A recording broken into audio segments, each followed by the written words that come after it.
Hello class tenth. तो अब आ जाते क्लास टेंथ का सबसे इजी क्वेश्चन और सबसे कॉन्ट्रडिक्टरी मेथड से प्रूव करने वाला क्वेश्चन है ये। रूट थ्री को इर्रेशनल कैसे प्रूव करते हैं हम? ये कॉन्ट्रडिक्शन के मेथड से प्रूव करते हैं।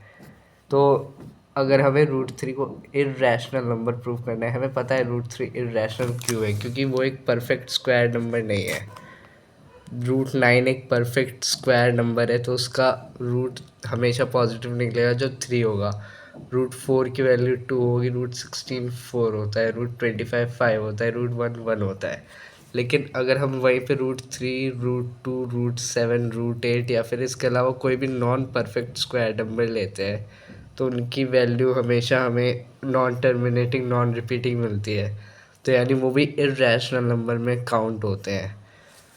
तो हमें अब यही प्रूव करना है कि रूट थ्री इर्रेशनल क्यों है, प्रूव करना है हमें। तो ये हम कॉन्ट्राडिक्टरी मेथड से करते हैं प्रूफ। तो हम पहले ये मान लेते हैं कि रूट थ्री एक इर्रेशनल नंबर है।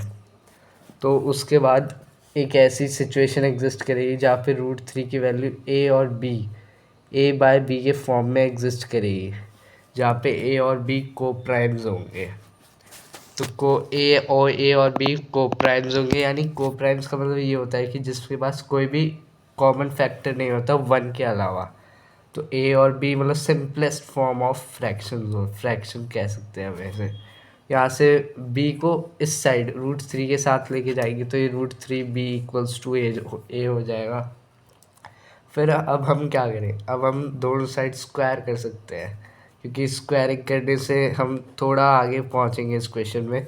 तो हमने जैसे ही स्क्वायर किया तो ये बन गया root three into root three यानी थ्री, और बी इंटू बी यानी बी स्क्वायर, और इस साइड ए इंटू ए यानी ए स्क्वायर। तो ये बन गया three B square equals to A square. अब हम यहाँ से कह सकते हैं कि ए स्क्वायर थ्री से डिवाइड हो रहा है। और इसके लिए हमें एक और चीज़ सीखनी होगी कि अगर टेन का स्क्वायर हंड्रेड है और ये फाइव से डिवाइड हो रहा है, तो ये टेन भी फाइव से डिवाइड होगा obviously. Five times two ten होता है और फाइव टाइम्स ट्वेंटी हंड्रेड होता है। तो एक नंबर का स्क्वायर अगर फाइव से डिविजिबल है तो वो नंबर भी फाइव से डिविजिबल होगा।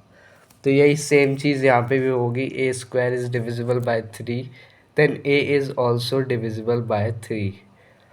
तो इसके बाद अगर हम मान लेते कि ए ने जब थ्री को डिवाइड किया तो उसने एक इंटीजर छोड़ा जिसकी वैल्यू होगी ए equals to three into C.